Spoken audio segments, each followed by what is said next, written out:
Sardar Singh convent college की online कक्षा में कक्षा 11 और 12 के विद्यार्थियों का मैं प्रेम कुमार एक बार फिर से स्वागत करता हूं। जैसा कि आपको पता भी है कि हमारा जो टॉपिक चल रहा है वो संधि प्रकरण चल रहा है और आपके कोर्स में जो स्वर संधि के अंतर्गत प्रथम संधि है वो दीर्घ संधि है। तो आज हम लोग दीर्घ संधि को समझने का प्रयास करेंगे, जानने का प्रयास करेंगे। देखिए, दीर्घ संधि में भाग 2 में संधि के अंतर्गत पहला भाग आपने पढ़ा कि संधि क्या होती है, संधि किसे कहते हैं और संधि मुख्य रूप से कितने प्रकार की होती है और कौन सा उदाहरण किस संधि के अंतर्गत आएगा उसको पहचानने के तरीका हमने आपको समझाया, बताया।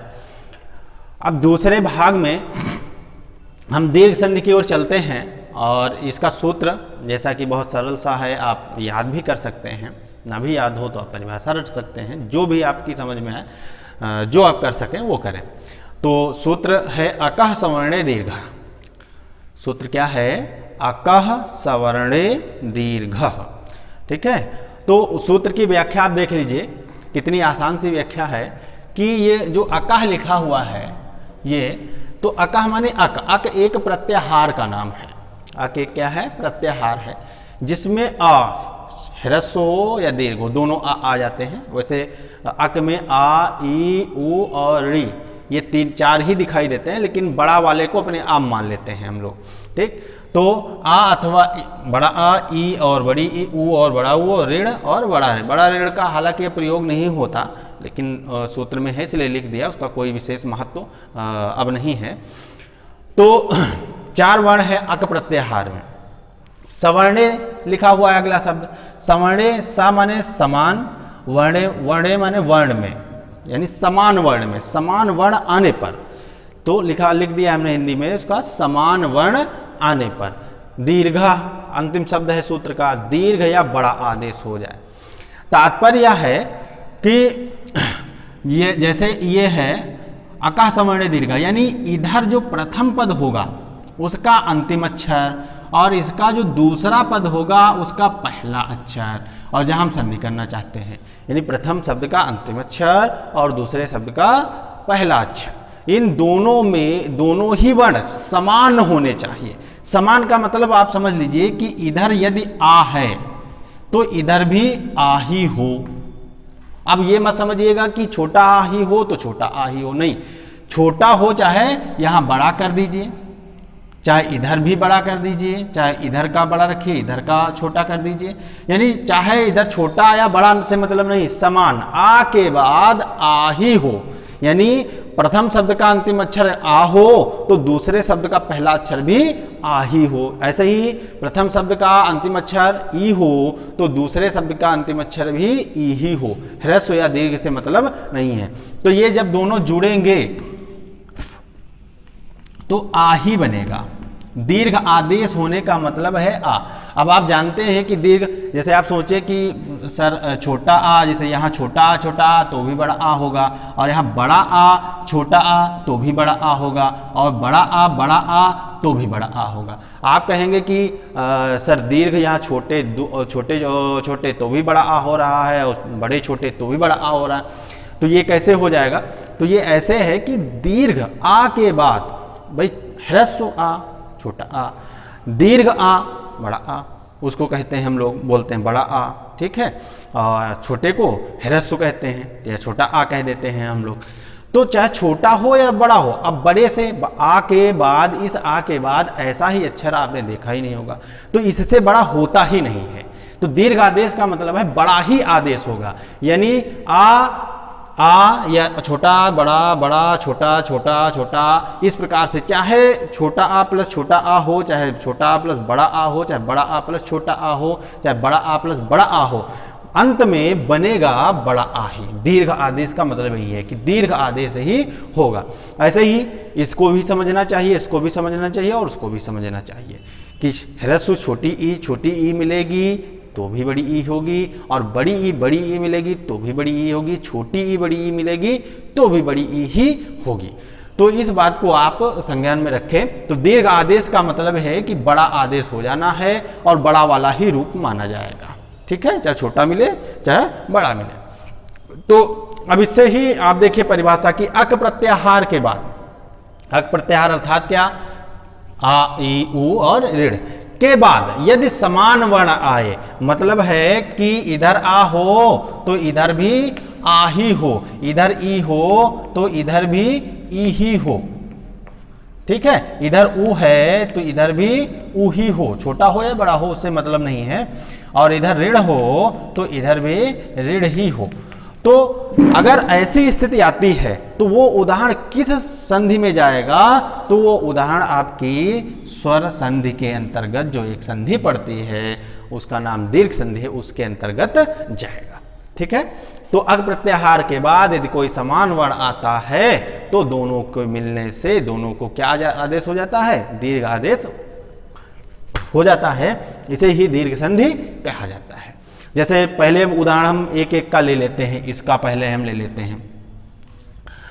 देखिए आ ये अथवा, ये चिन्ह काहेगा, अथवा लगाया, यानी आ मिलेगा तो बड़ा आ होगा, बड़ा आ छोटा आ मिलेगा तो बड़ा आ होगा, बड़ा आ तो भी बड़ा आ होगा, ठीक है, और छोटा आ प्लस छोटा आ तो भी बड़ा आ ही होगा। ठीक, तो यहां देखिएगा, अब यहां अंतिम अक्षर आपको या दिख रहा होगा, या नहीं है अंतिम अक्षर, अगर ऐसे हलंत लगा हो तो समझ लीजिए जो अक्षर दिख रहा है वो अंतिम अक्षर है, और यदि हलंत ना लगा हो और कोई अन्य स्वर दिखाई नहीं दे रहा है तो मतलब छोटा आ इसमें है। तो यहां देखेंगे तो छोटा आ है और इधर भी क्या है, छोटा आ, तो छोटा आ नियम से क्या बन जाएगा, आपको बताया है बड़ा आ बनेगा। तो यहां पर आप समझ सकते हैं, हम इधर समझाए दे रहे हैं कि दैत्य, अब दैत्य का हमने आ निकाल लिया यहां से, ये आ, और उधर आरी का भी हम आ निकाल लेंगे, आरी का ये छोटा आ निकाल लेंगे, तो इधर का ये आ और इधर का ये आ, ठीक है, अब ये क्या बन जाएगा, बड़ा आ।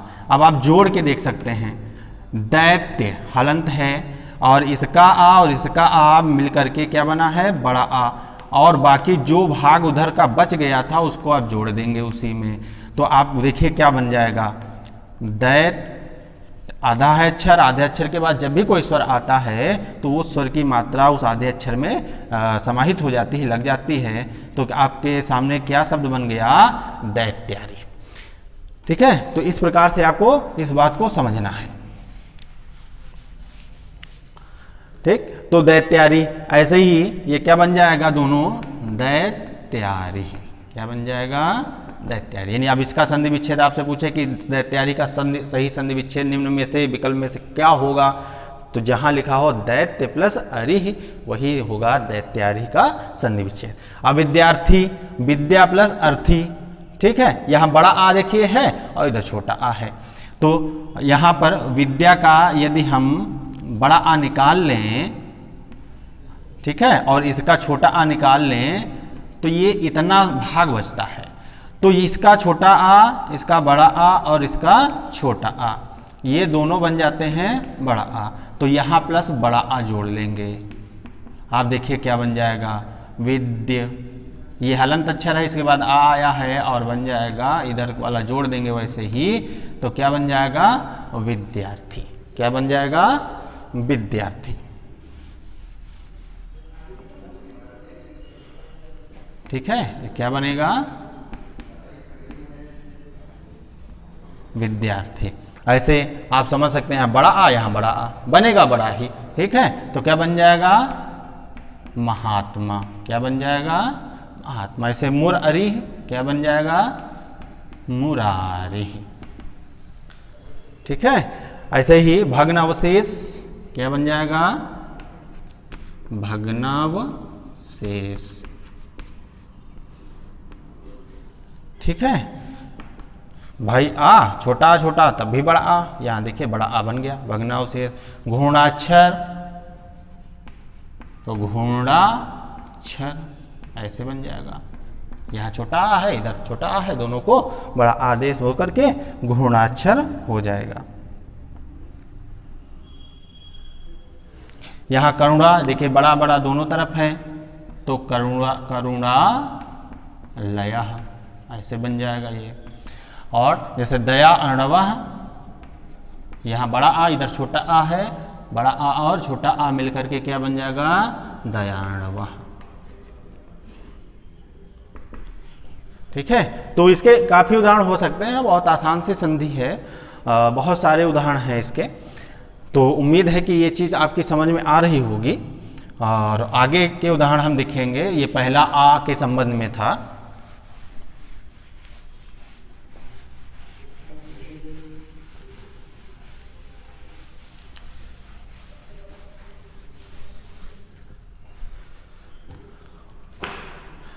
अब देखिए दूसरा वाला देखेंगे हम, नियम 2 इसका। तो यहां पर देखिए ई अथवा बड़ी ई, आप समझ सकते हैं बाद में क्या आना चाहिए, जो इधर है वही इधर आना चाहिए, ई अथवा बड़ी ई। तो बराबर क्या बन जाएगा, बड़ी ई ही बनेगा, क्योंकि इससे बड़ा कुछ होता नहीं है। जैसे उदाहरण के लिए सती प्लस ईसा। अब देखिए इधर अंतिम अक्षर बड़ी ई है और इधर भी बड़ी ई है, तो बड़ी ई बराबर बड़ी ई, तो क्या बन जाएगा, सती सह। आपको ऐसे भी समझा सकते हैं हम। देखिए सती, ये समझाने के लिए है, आप समझ लीजिए ऐसे ही।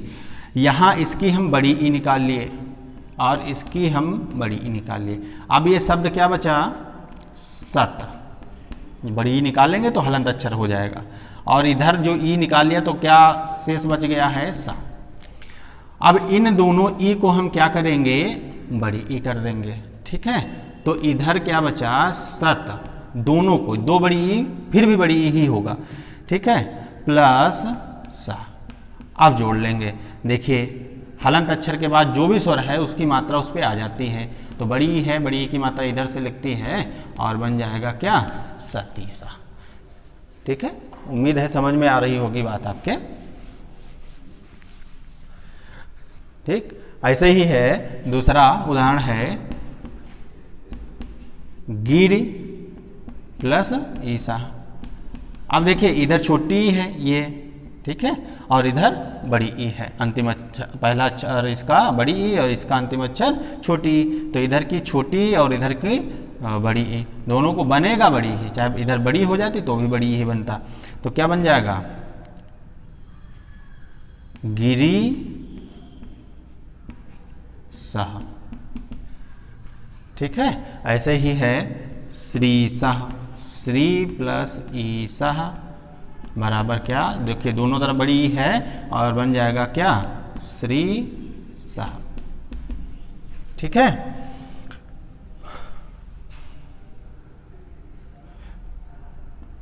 कवि इंद्र। अब देखिए यहां ध्यान से, यहां छोटी इधर भी छोटी, तो क्या बन जाएगा, बड़ी बन जाएगा, तो बन जाएगा क्या, कवींद्र। क्या बन जाएगा, कवि प्लस इंद्र बराबर कवींद्र। ठीक, अब ऐसे ही आपसे कहें कि रवि प्लस इंद्र क्या बन जाएगा, रवि प्लस इंद्र क्या बन जाएगा, ये छोटी बराबर बड़ी, तो ये वहां पे बड़ी की मात्रा आ जाएगी और बन जाएगा रविंद्र। ठीक है, तो ऐसे ही असंख्य उदाहरण हो सकते हैं ई के संबंध में भी।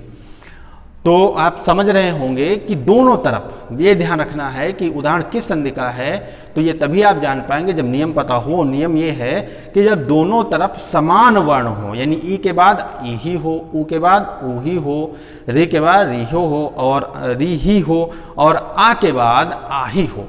तो जब दोनों तरफ एक जैसे वर्ण हो तो वो उदाहरण अगर आपसे पूछे कंपटीशन में कि ये उदाहरण किस संधि का है, तो आप निसंकोच कह सकते हैं कि वो दीर्घ संधि का उदाहरण है।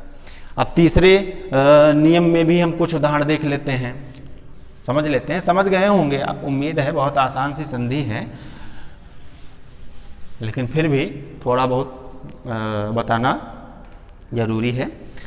जैसे तीसरा उदाहरण क्या है, तीसरा नियम क्या है, तीसरा हम इसको देख लेते हैं, थोड़े से उदाहरण देख लेते हैं इसके, कि ऊ और ऊ, इधर भी क्या होना चाहिए, ऊ अथवा ऊ, दोनों को क्या आदेश होगा, अंततः ऊ। ठीक, जैसे उदाहरण के लिए वधू उत्सवः। अब देखिए दोनों तरफ ऊ ही हैं, ह्रस्व और दीर्घ से नहीं मतलब है, बड़ा ऊ इधर भी इधर है और छोटा ऊ इधर है, यानी दोनों ऊ हैं। समान वर्ण का मतलब इतना समझना है कि दोनों तरफ एक जैसे हों, ठीक है, उसका बड़ा रूप हो चाहे उसका छोटा रूप हो, उससे मतलब नहीं है। तो वधू उत्सव क्या बन जाएगा ये, वधूत्सव। ऐसे ही है भू ऊर्जा। अब देखिए दोनों तरफ बड़ा ऊ आया है ना, यहां बड़ा ऊ है, इधर देखिए बड़ा ऊ है और इधर देखिए बड़ा ऊ है, तो दोनों बड़ा ऊ को अंततः बड़ा से बड़ा कुछ होता नहीं है तो बनेगा बड़ा, दो बड़ा ऊ बराबर बड़ा ऊ, बस ऐसे ही बनेगा। तो आप ऐसे कर सकते हैं कि भा यहां बड़ा ऊ बना लिया, इसके ऊ को निकाल के इसके ऊ को निकाल के, तो भा आधा बचा। अब इस ऊ को रख लेंगे ऊ, ठीक है, और रजा इतना बचा, ठीक। तो यहां पर भा हलंत है, आधा अक्षर के बाद हमने बताया जब भी स्वर आएगा तो वो स्वर गायब हो जाएगा और उसकी मात्रा जो है उस अक्षर में लग जाएगी, तो क्या बनेगा भू, और इधर क्या जा, क्या बन गया भूर्जा, ठीक है। तो ऐसे ही बहुत सारे उदाहरण हैं। इसके अतिरिक्त जो उदाहरण है जैसे चमूर्जा है ना, एक बड़ा प्रसिद्ध उदाहरण है गुरु उपदेश, बहुत पूछा जाता है ये उदाहरण। तो गुरु प्लस उपदेश। अब यहां देखिए रू रा में ऊ लगाने की कला भी आपको सीख लेनी चाहिए। देखिए अगर इस प्रकार से लगा है तो ये छोटा ऊ है रा में, कहीं भी रा हो, और अगर गोला बना के इस प्रकार से लगा है तो ये बड़ा ऊ है, यानी ये क्या है, ये छोटा ऊ है, और इस प्रकार से गोला बनाकर अगर लगा हुआ हो रा में तो वो बड़ा ऊ है। और आप भी लिखते वक्त इस चीज का ध्यान रखिएगा कि ये इस प्रकार से लिखेंगे तो हम पढ़ेंगे रूप, ठीक है, और अगर गोला बना के ऐसे लिखेंगे तो अब हम सही शब्द पढ़ेंगे रूप, ठीक है। रूप और रूप में बड़ा अंतर है। तो रा में चूंकि नीचे नहीं लगती मात्रा, रा में बीच में लगती, इधर मात्रा लगती है, तो यदि यहां पर गोला बना है तो उसको मान लीजिए उसको जानना है आपको कि ये बड़ा ऊ है, और अगर गोला नहीं लगा है तो छोटा ऊ है, और यदि गोला लगा हुआ है, गोला बना करके बनाया गया है तो वो बड़ा ऊ है, उसको बड़ा ऊ हमें पढ़ना है और हमें जानना है। तो यहां भी देखें आप, रू में छोटा ऊ है और यहां भी छोटा ऊ है, और इन दोनों छोटा ऊ को क्या आदेश हो जाएगा, बड़ा ऊ हो जाएगा। तो यहां पर अब देखिए गुरूप देशा ऐसे हो जाएगा, ठीक है। अब ये जो क्या लगा हुआ है ये बड़ा ऊ है, ठीक। तो ऐसे ही ऊ के संबंध में जैसे चमूर्जा है, भूर्जा है, ठीक है, वधूत्सवा है, गुरुपदेशा है, गुरुत्सवा भी हो सकता है, बनाना कुछ भी बना सकते हैं।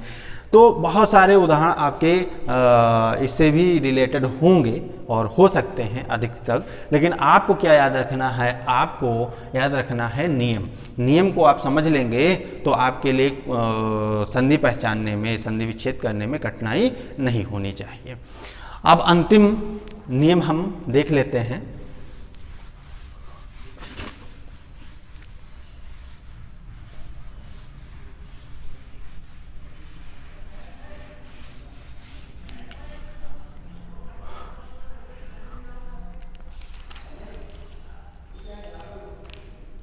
ऋण के संबंध में हम देखेंगे अंतिम चौथा नियम। अगर इधर ऋण है और इधर भी ऋण है, हालांकि इसका प्रयोग ज्यादा होता नहीं है, उससे मतलब नहीं, लेकिन लिख दिया है हमने, तो इधर भी ऋण ही होना चाहिए या बड़ा ऋण होना चाहिए। आपको ज्यादातर यही मिलेंगे, तो ऋण ही मिलेगा, बड़ा ऋण नहीं मिलेगा, ठीक है। जैसे मातृ प्लस ऋणम, देखिए दोनों तरफ इधर ऋण है इधर भी ऋण है, तो मातृणम ऐसे बनेगा। दो प्रकार से लिख सकते हैं, चाहे ऐसे लिखें, ऋण के संबंध में विकल्प भी होता है कि इस प्रकार से भी आप लिख सकते हैं और ऐसे भी लिख सकते हैं, लेकिन आपको ज्यादातर इसी प्रकार से लिखा हुआ मिलेगा। तो इसका विच्छेद आप कैसे करेंगे, इस प्रकार से आप करेंगे, मातृ प्लस ऋणम। पितृ प्लस ऋणम। ठीक, यहां ऋण यहां ऋण, तो क्या बन जाएगा? पितृणम।